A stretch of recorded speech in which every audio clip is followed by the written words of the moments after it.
From the 19th of May, you'll find your favourite garden shows weekdays at 5 over on Home, Virgin Channel 265 and Sky Channel 246. For more information, visit lovehome.co.uk. Now though, here.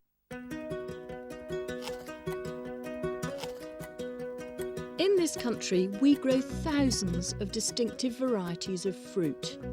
From knobby russets to Brighton bells, from raspberry fields in Scotland to the cherry orchards of Kent, British fruit growing has a rich and varied heritage. And I think it's time to celebrate it.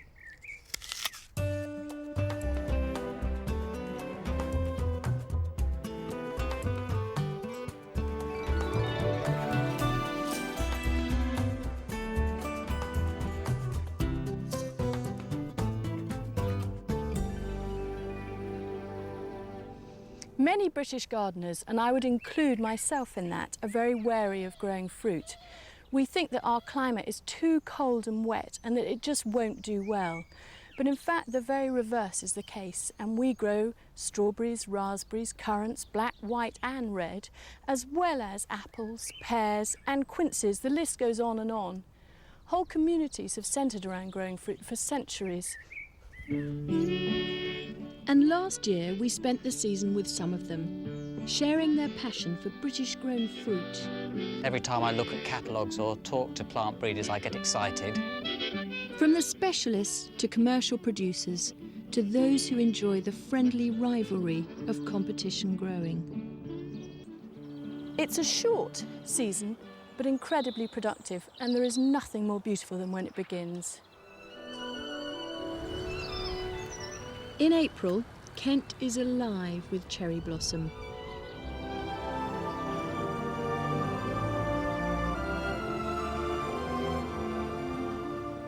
The Garden of England in all its glory.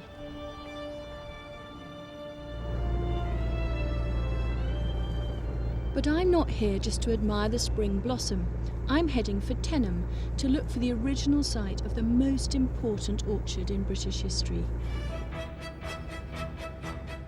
Unbelievably, today, less than 10% of the UK fruit supply is actually grown in this country. And yet, for many centuries, we were almost entirely self-sufficient. And the man largely responsible for that was Richard Harries, fruitier to King Henry VIII. Harries planted a vast 105-acre orchard at Tenham in response to a very familiar national crisis. At that time, most of the fruit that was on sale in the markets in London was imported from the continent. Flemish farmers of the day even had their prolific produce immortalised on canvas.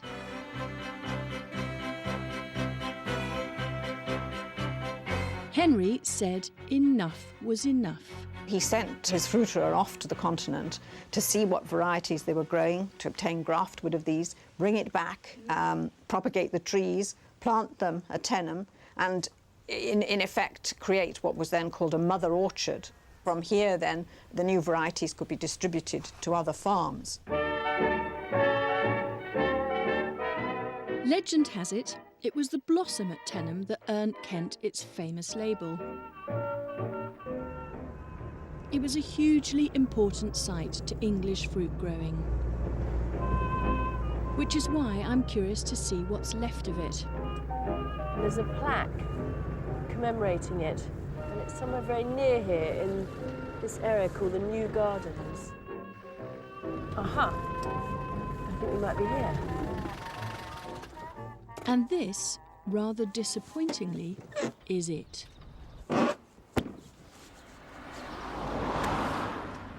A plaque commemorating a visit from the Duke of York in 1921, and the family crest from the old manor is all that marks the birthplace of modern British fruit growing. Harry's original orchard grubbed up in the 1950s to make way for new houses. But this doesn't mean that the rest of Kent isn't still a major fruit growing area, which is good news for me because I've come here to get serious advice about starting my own small commercial orchard. And a few miles up the road from Tenham is where I hope to get that advice. Life is just a bowl of cherries. Don't take it serious. If you're looking for a long-lost variety, maybe something your gran used to grow, then the National Fruit Collection at Brogdale have probably got it. In fact, they've got examples of around 4,000 different varieties.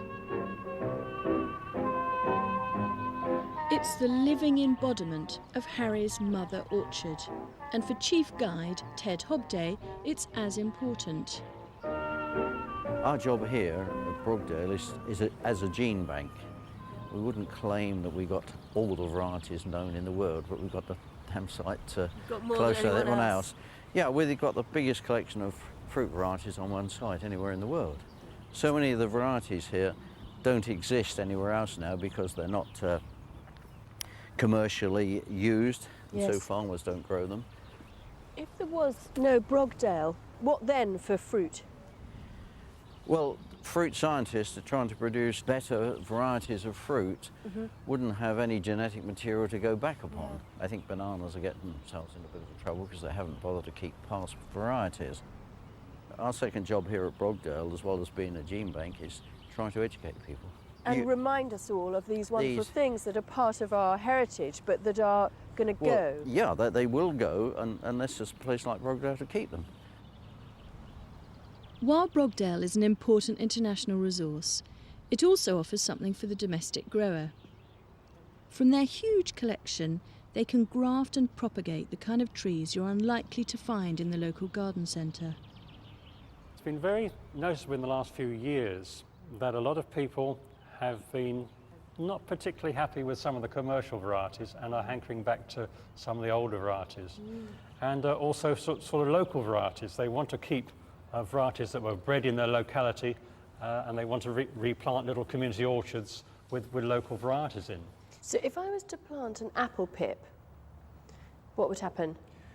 You'd get a brand new variety. And the thing about sort of apples is that most of the varieties are self-sterile. So in order to get the fruit, you have to have another variety to cross-pollinate it. Yep. And therefore, if you take the seed out of the apple, it'll be a cross between two varieties. Yes. And it never comes true to type from seed. Yes. So therefore, to get the same variety time after time after time, it has to be done by grafting or budding. Yeah. We start off with the rootstock. What rootstock have you chosen for this one? This one is M26, which will grow roughly to about 10 foot when it's mature. Okay, quite a small one. In essence, the process has changed little since Henry VIII's time. The sirewood and rootstock are joined using a whip and tongue technique. And then sealed to prevent infection and left to get on with it. Just recently, there seems to be a resurgence on the big standard tree. Ah, the beautiful ones. Yeah. Well, that's an optimistic thing, isn't it? Yes, but it's never going to be a commercial thing. Right. It's purely people who maybe have bought a big house with a bit of land and they want something to enhance the countryside.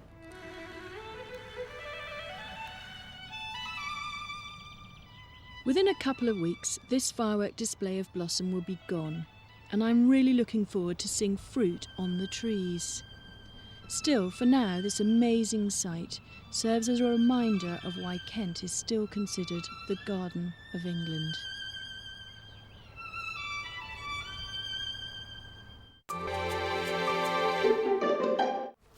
As any fruit grower will tell you, fruit picked straight from the garden, still warm, is as tasty as it can ever be.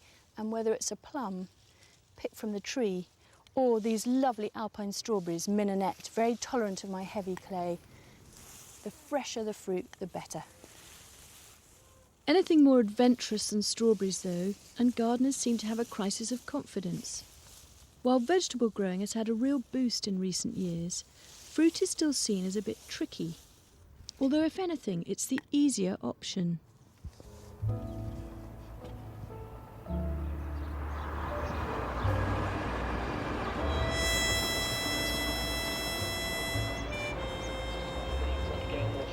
He's cross-court with a forehand. Wonderful rally this from the back of the court. Now, Kentish with a little chip drop shot. June is a busy month for Mick Tivy and John Uren. Really busy. Or it used to be when they grew award-winning vegetables. The celery's got to be watered every day, and you put collars around it, and you've got to take them off at least 3 times a week for looking for slugs and things like that. Which is why they decided 20 years ago that growing competition fruit would be a lot less hassle. Since then, the two friends from Long Eaton near Nottingham have won every top prize there is for fruit, several times over. We always turn up, don't we? Yeah. On Mick's allotment, the rules are simple. Keep everything watered, mulched and pruned. These are a red gooseberry. There might be 50 gooseberries on there, but what, 5 weeks ago there was probably 250 on. You've got to take 75% of them off if you want to get a decent size. And I take mine off before John, you know, so it's...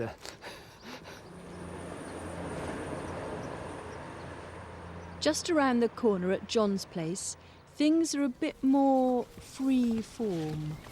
The jungle.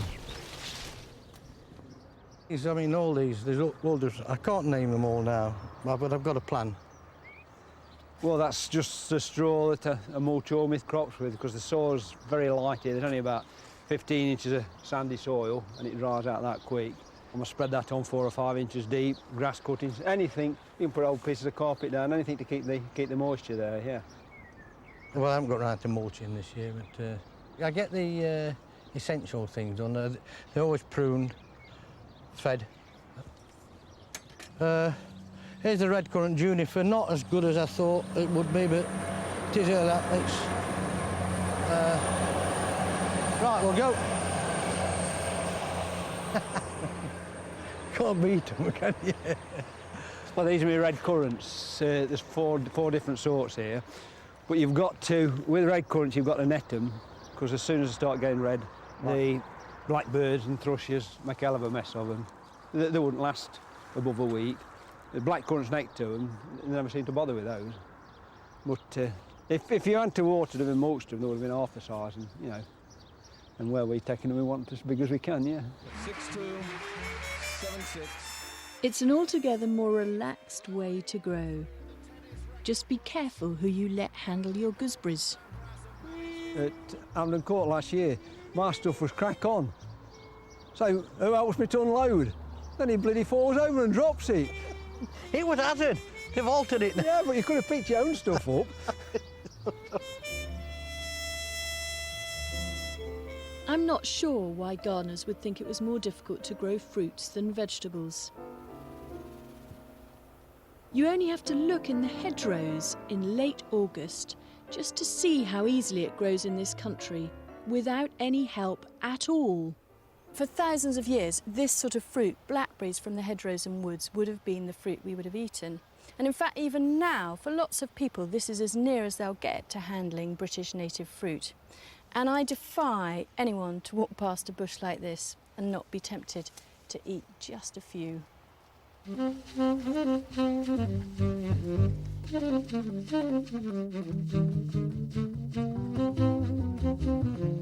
The most ancient of these hedgerow crops is coincidentally the first of the season to be harvested.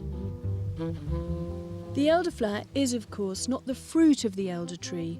The rather bitter-tasting berries don't appear until late September, but from time immemorial it's the blossom that's been used in drinks, medicines and food.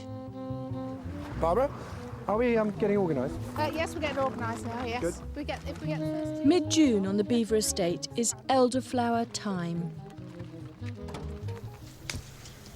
I used to do this for a whole month solid. Did you? Every single year, yeah, for about 8, 9, 10 years.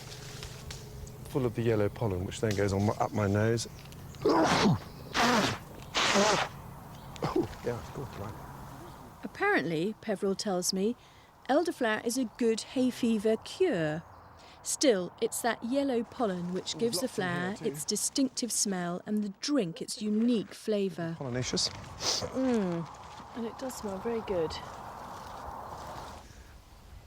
Around 50 tonnes of blossom will be collected in the next few weeks, which will go to make 2 million bottles of cordials and presses. Most will be gathered by pickers in the fields, but it's been a long tradition with locals to bring in their own harvest from nearby hedgerows, for which they're paid £1.50 a kilo. It started at 9 this morning, but a lot of it isn't. It's not quite out yet, is it? It's not ripe, that's right, yeah. It's messy, but soon get in the under the shower and that. So let's get it weighed in, see how much it is. That's right, yeah. There it goes. This binful weighs 18 kilos and is worth £27. But at the height of the season, locals can collect up to 60 kilos in a day. Thompson without a P. That's correct. That's correct, without a P. Do you ever get anyone trying to cheat? Oh yes, regularly. We've had lots of things over the years. We have stones, mobile phones, bottles of water. Found a boomerang one day. Did you? Well, that's not very heavy though, is it? The mobile phone didn't work very well because by the time we tipped it into the vat, it was wet. It didn't work at all. The cordials made on site. Each batch is a combination of spring water, sugar, lemon juice, citric acid and about 160 kilos of blossom, all mixed together in these former cheese vats. The flavour from the flower is infused in the water, so it's an infusion rather than a press. And then it stays in here for a certain amount of time. Yes, a certain amount of time, which will keep to myself. Yes. And these huge paddles are to turn it gently rather than Yes, it is. it. A gentle figure of 8 rotation that just gently covers the flower with the syrup, and rather than bruising the stems. If we bruise the stems, we get a bit of a woody flavour. And where does all this debris go? This is all put over to sieves so that any juice that's left in it will drip out rather than being pressed out. Right. By the morning it will be really dry and then it goes onto a compost heap. So it's full circle? So a full circle, yes.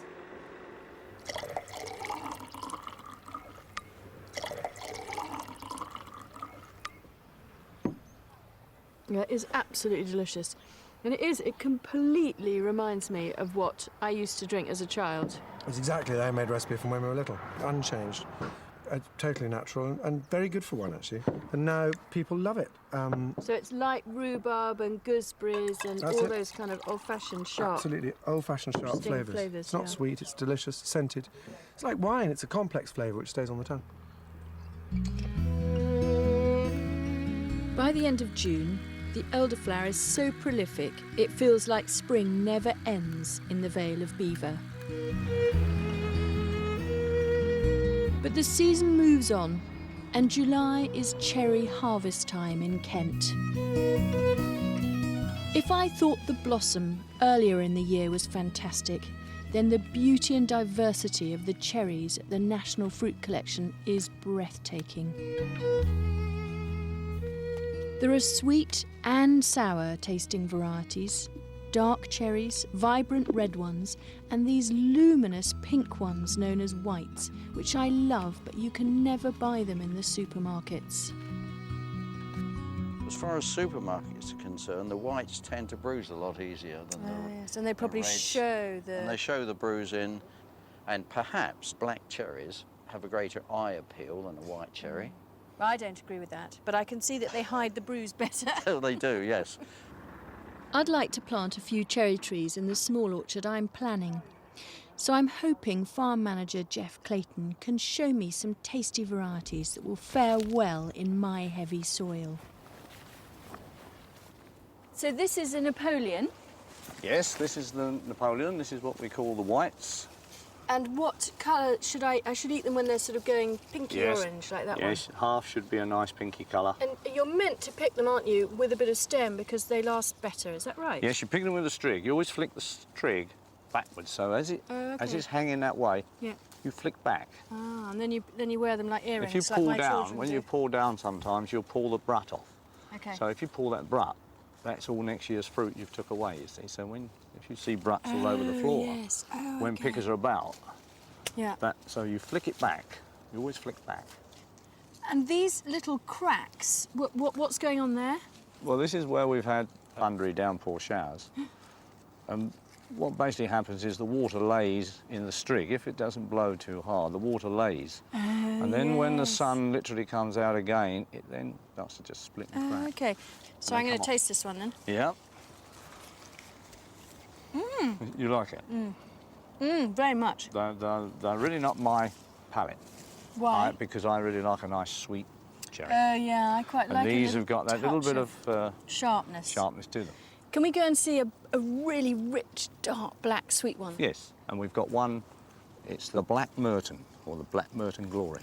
Absolutely covered in Yep. huge fruit. I mean, look at that. It's sort of weighed down with it. Absolutely beautiful. Gosh. Look at that. It's beautiful. So can I taste some of these? You can, yeah. So you like them dark and rich? Absolutely. That's beautiful. That's what you call melts in your mouth. Beautiful.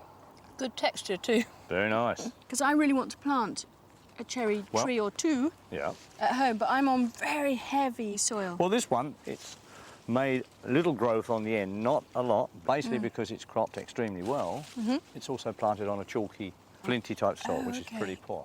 So this would do even better? This would do better on a nice rich soil. OK, so I'm definitely going for Black Glory. I'm really interested to see how other gardeners use Brogdale's services. And you're unlikely to find a better example of the National Fruit Collection being put to good use than at nearby country estate Belmont House. The house and gardens are open to the public. Here, Brogdale provided all the fruit for this amazing kitchen garden, which was brought back to life in 2000 by leading garden designer Arabella Lennox-Boyd. Wow. Head gardener Graham Watts is responsible for keeping it in such magnificent condition. This is an absolutely wonderful wall garden. It feels so hot and protected, and everything is so advanced. It's really fantastic. Thank you very much. So what's it for? This is solely for the visitors. Right. To see how you can grow in a space like this. We have so many different varieties of fruit. And when was it originally made? Originally it was about circa 1800. Right. And it would have been used solely to produce veg and fruit for the main house. Can you come and taste them in the autumn? Yes, I mean, visitors are allowed, as long as they don't take a bag full at a time, they can taste one apple or two, you know. We don't have a problem with that. They can taste whatever they want. But this is a modern take on the Victorian kitchen garden, and the varieties have been selected because they'll do well rather than for historical accuracy. Elsewhere on the estate, however, Brogdale have helped Graham with an enormously ambitious long-term project. They may not look much now, but in about 25 years' time, these young pear and apple trees will have grown into an authentic, old-fashioned Kentish orchard.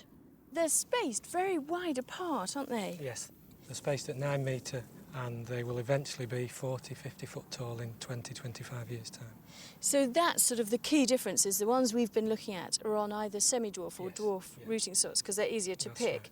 Right. And these will be those wonderful, huge ones where it's kind of picture of the idyllic England. These are on the most vigorous rootstock that you can get. And that's called the motorway, isn't it? It's the M25, yes.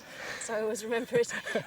I can see that, you know, it's a brilliant project. Yes. But for you personally, what does it mean? I think I get, with this orchard, I get the once in a lifetime, really, of seeing an old orchard being put back. Yeah. Which I don't think anywhere else I would see. Ewan Pate has been farming raspberries on the hills overlooking Dundee for 30 years. And rather against the grain, he still does it outdoors. All the Scottish bred varieties are named after glens, and this one's Glen Apple, which is now the industry standard. It's a good one, it has a very nice flavour, it's a nice big berry, and it's quite easily picked. The raspberries won't tolerate a heavy, poorly drained soil. It's quite stony, it's reasonably free draining, and we're on a bit of a slope here, which is quite important to allow cold air to drain off the site. It's cooler than it would be in the south of England with a very long day length, almost sort of 19 hours, I suppose, at the moment of daylight, and the fruit ripens slowly, and that allows it to build up the sugars, and I think that's what probably gives it the flavour.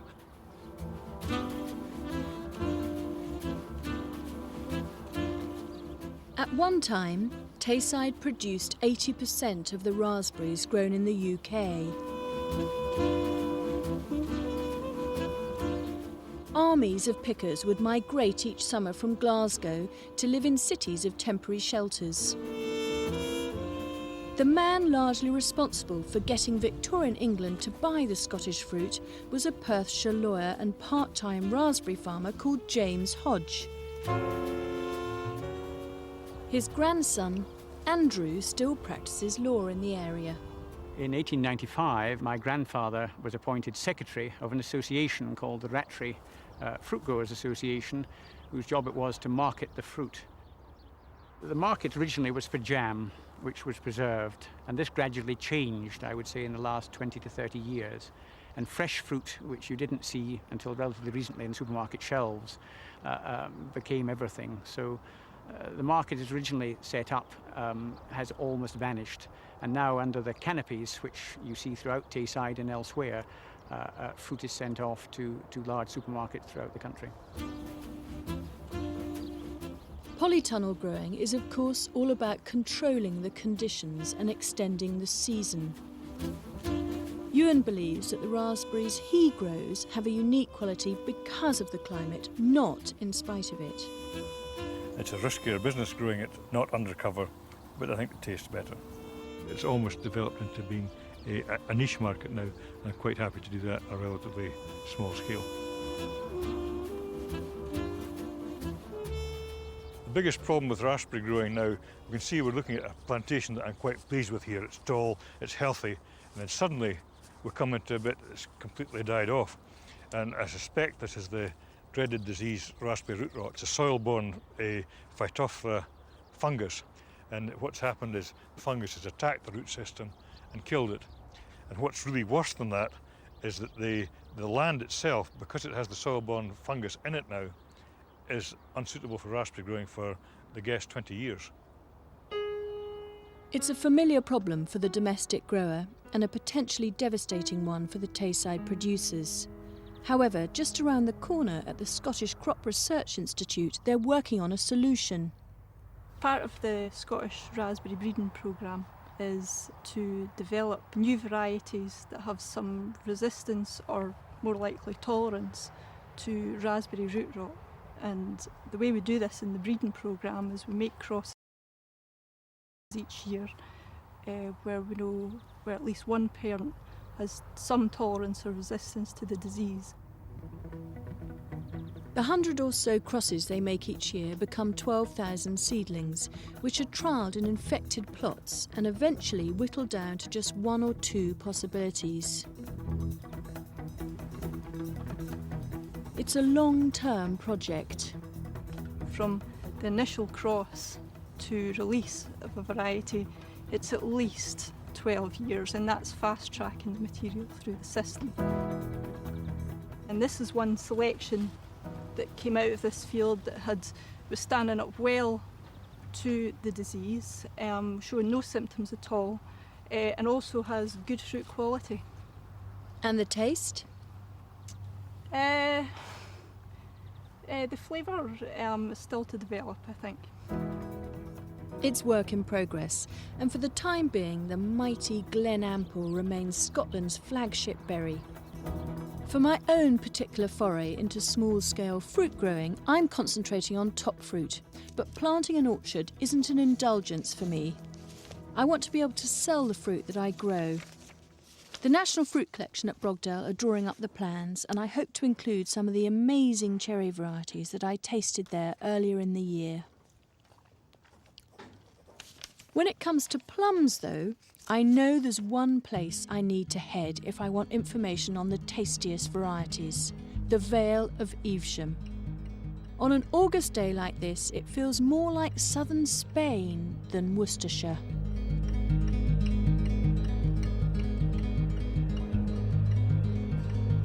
Pershore College grows a huge variety of plums, so where better to sample the year's harvest? So you've picked a fantastic basket of different varieties going from the earliest to the latest. Starting in the front corner here, we have heron. Nice ripe one. Going on after that, we've got the yellow, the Pershore yellow egg, and adjacent to that is the purple Pershore. And this is a normal Victoria. I think I can recognise that. Bog standard Victoria. And that's a green gauge. Yep, it's actually English gauge, very similar. Ripe, like little pockets of nectar, and they are very sweet. Robin's selection shows that the plum harvest doesn't all have to happen at once. The heron, for instance, is ready as early as mid-July, while the Marjorie's seedling ripens in late August. He thinks getting retailers to understand this might help put more British plums in the supermarkets.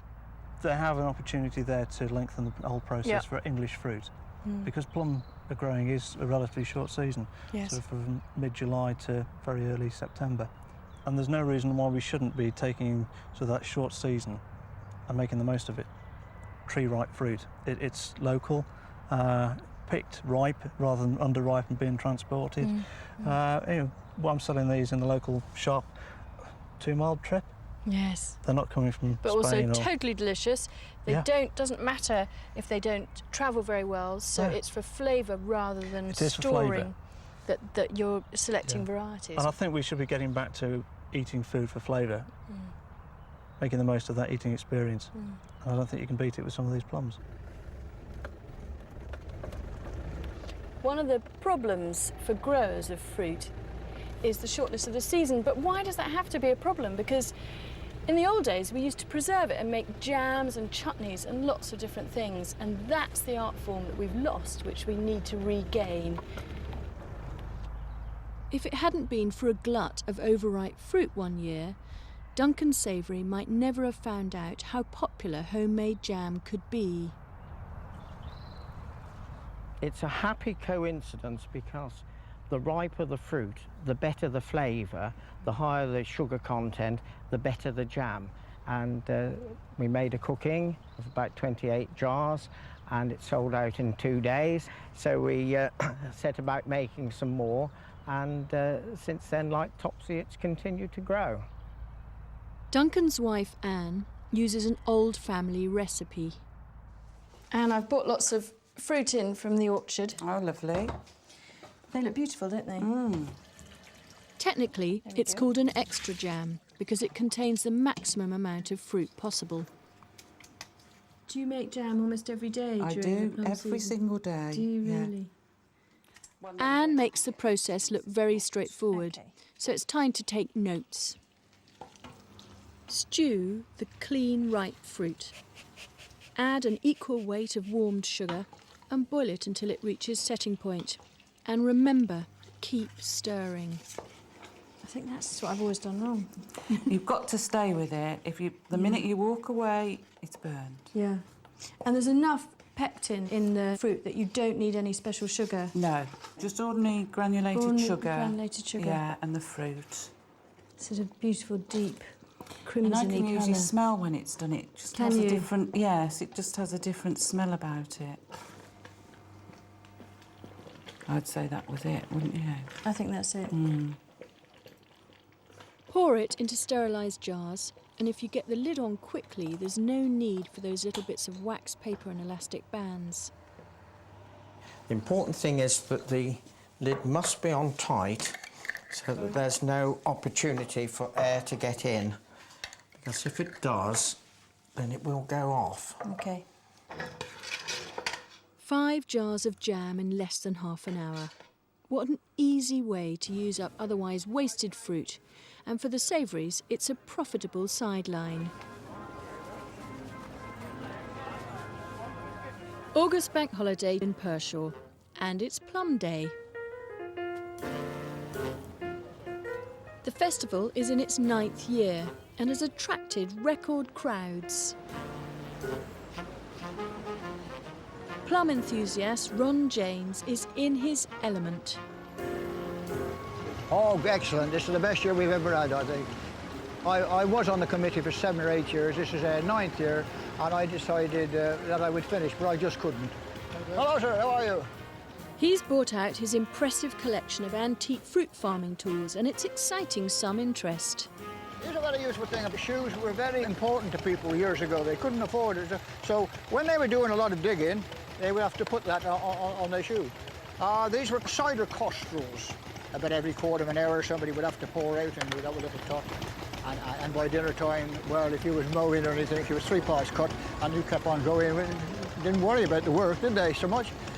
We have a tool here which would be used for a tree pruning. It was a very neck-aching job, as you can see.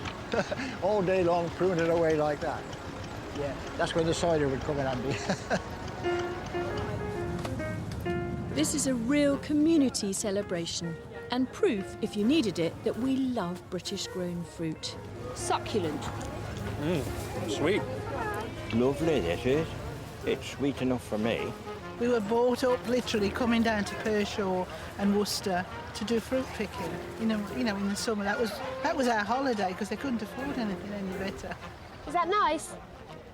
Yeah. That's good. Lovely colour. And I like very much eating them. The fruit's great, yeah. Obviously, if it wasn't, I wouldn't eat it. You only eat what's good for us.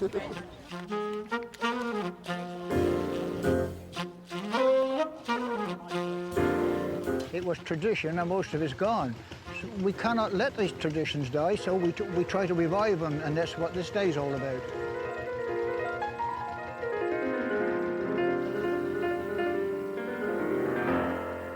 Back in Sussex, I'm visiting a friend and neighbour of mine, Tom Maynard. Tom's family has run a pick-your-own farm here for the last 40 years, and I thought it'd be useful to see what he grows as we share the same sort of conditions.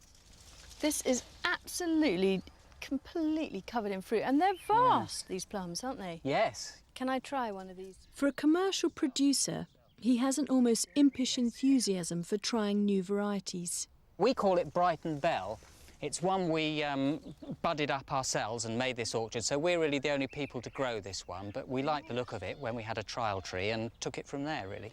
That would be brilliant for jam, because you would only need 10, and you'd have 4 pups of jam, wouldn't you? Yes, it's not all stone. I'm always interested in new varieties, and every time I look at catalogues or talk to plant breeders, I get excited. You can't take too many gambles, but rather than expanding the business by going for one standard thing in a big way and trying to do it very efficiently, I like to try and dabble around with different things and hope to come up with a magic fruit. Well, that is literally the opposite of the whole polytunnel thing, where you're growing acres and acres of just one crop. Yes, of course.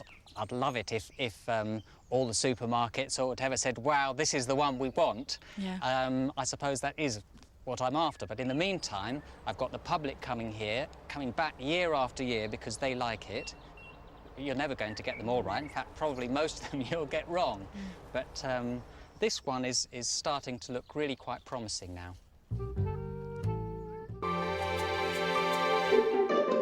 I really value Tom's opinion. I want my orchard to grow fruit that will sell, so I've invited him to Perthshire to have a look at the plans drawn up by Mike Austin from the National Fruit Collection.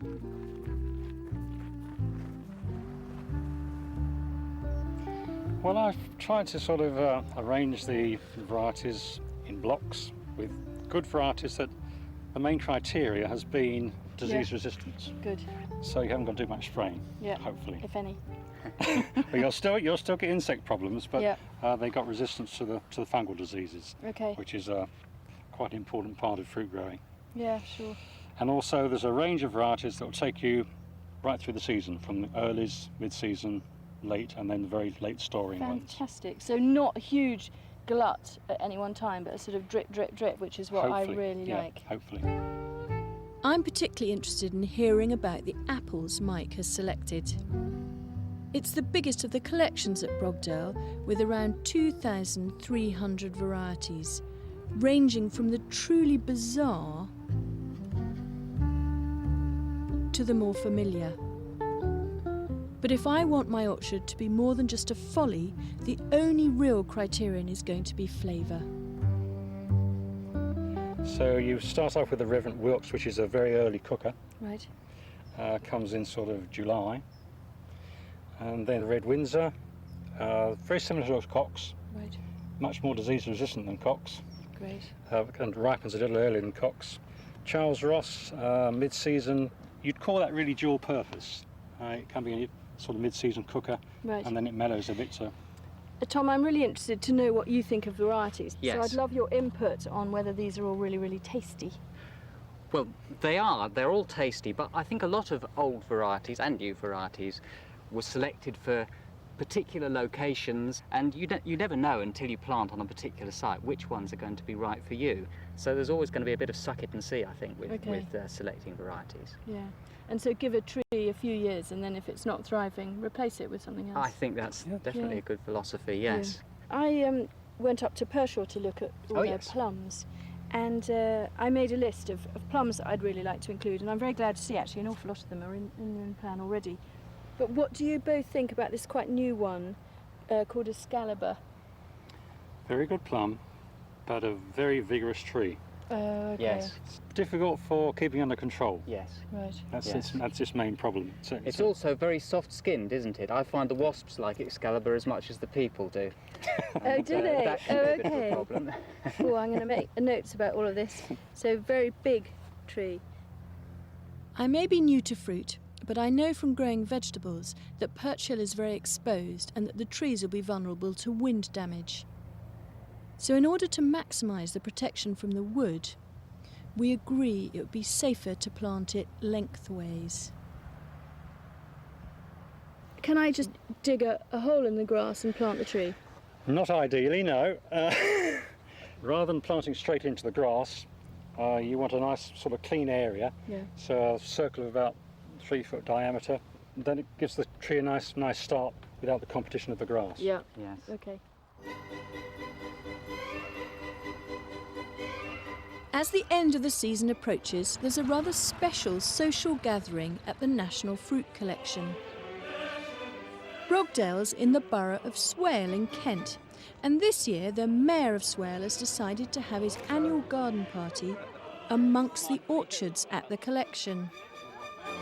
33 mayors, mayoresses and civic heads from Kent and Sussex, affectionately known as the Chain Gang.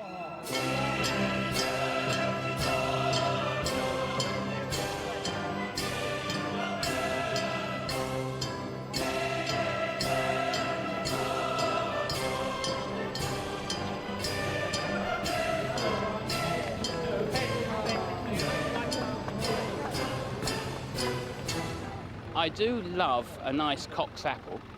With a mild cheese. It's very interesting to just realise how much fruit is grown here. In between the tractor tours for the assembled dignitaries, Chief Guide Ted Hobday has a moment to look back on the season. It's been a pretty good year for fruit here at Brogdale. In spite of the lack of rain during the summer months, we've done very well. I generally heave a bit of a sigh of relief from the tourist point of view, but then we get busy cracking on for next year. On the farming side, there's always new accessions to the collection. We, on the tourist side, have to say, what can we do apart from just showing the National Fruit Collection? But we're getting ready for the next year's blossom season, followed by the fruit season. Doesn't really stop. A lot of the fruit here, like these extraordinary Asian pears, won't find their way into the supermarkets. They'll be kept in cold storage and sold at Brogdale over the winter. Without the National Fruit Collection, these wonderful rare varieties might well disappear altogether. Richard Harris, fruitier to Henry VIII and creator of England's first mother orchard, wouldn't recognise most of the fruit we eat today. Not just the tropical stuff either. Thanks to the Victorians, we have a huge range of flavours and textures. Unfortunately, there's one thing he'd be very familiar with: the amount of imported produce around, just as it was in the 16th century when those Flemish farmers posed proudly with their year's harvest. It's true that some 80% of our apples are now imported, But I think that the potential is there for us to grow an enormous amount of our fruit. You know, fruit farmers nowadays have never been more knowledgeable and more expert. And I think that the British public would like to grow homegrown fruit. They would like to have British apples in the shops. I think that we have to convince the fruit growers, we have to give them the confidence to invest in orchards and to plant more orchards. Whether you think Worcestershire or Kent is the Garden of England, or that Scottish raspberries are the best in the UK, we certainly do grow fantastic fruit. It's definitely inspired me. The orchard at Perch Hill would take a few years to mature, but I'm convinced it'll be worth the wait.